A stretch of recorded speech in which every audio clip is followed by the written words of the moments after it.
2014 में जब आपने हमें अवसर दिया तो हमने भारत को माओवादी आतंक से मुक्ति दिलाने का संकल्प लिया और आज इसके नतीजे देश देख रहा है।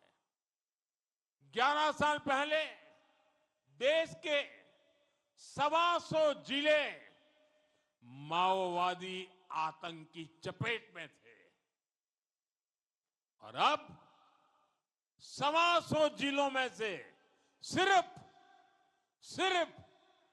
3 जिले बचे हैं। 3 जहां माओवादी आतंक का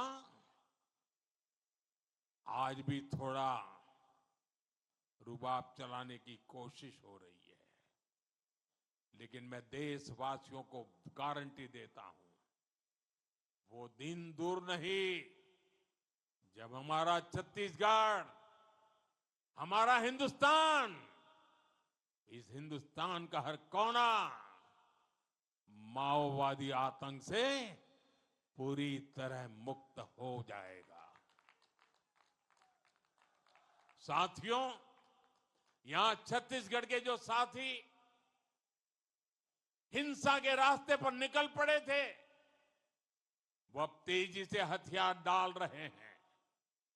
कुछ दिन पहले कांकेर में 20 से अधिक नक्सली मुख्य धारा में लौट आए हैं। इससे पहले 17 अक्टूबर को बस्तर में 200 से अधिक नक्सलियों ने आत्मसमर्पण किया था।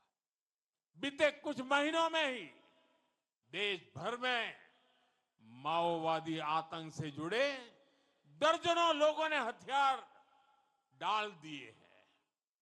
इनमें से बहुतों पर लाखों करोड़ों रुपए का इनाम हुआ करता था।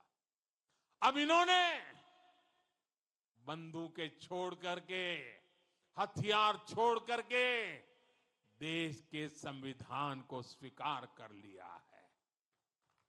साथियों, माओवादी आतंक के खात्मे ने असंभव को भी संभव कर दिखाया है। जहां कभी बम बंदूक का डर था, वहां हालात बदल गए हैं। बीजापुर के चिक्कापल्ली गांव में 7 दशकों बाद पहली बार बिजली पहुंची। अबू जमाड़ के रेकावया गांव में आजादी के बाद पहली बार स्कूल बनाने का काम शुरू हुआ है। और पुवर्ती गांव के जो कभी आतंक का गढ़ कहा जाता था, आज वहां विकास के कामों की बयार बह रही है। अब लाल झंडे की जगह हमारा तिरंगा शान से लहरा रहा है। आज बस्तर जैसे क्षेत्रों में डर नहीं, उत्सव का माहौल है। वहां बस्तर पंडुम और बस्तर ओलंपिक जैसे आयोजन हो रहे हैं। साथियों, आप कल्पना कर सकते हैं जब नक्सलवाद जैसी चुनौती के साथ हम पिछले 25 वर्षों में इतना आगे बढ़ गए हैं, तो इस चुनौती के खात्मे के बाद हमारी गति और कितनी तेज हो जाएगी। साथियों, छत्तीसगढ़ के लिए आने वाले वर्ष बहुत महत्वपूर्ण है।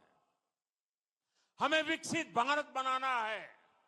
इसके लिए छत्तीसगढ़ का विकसित होना बहुत जरूरी है। मैं छत्तीसगढ़ के नौजवानों को कहूंगा कि ये समय, मेरे नौजवान साथियों, ये समय आपका है।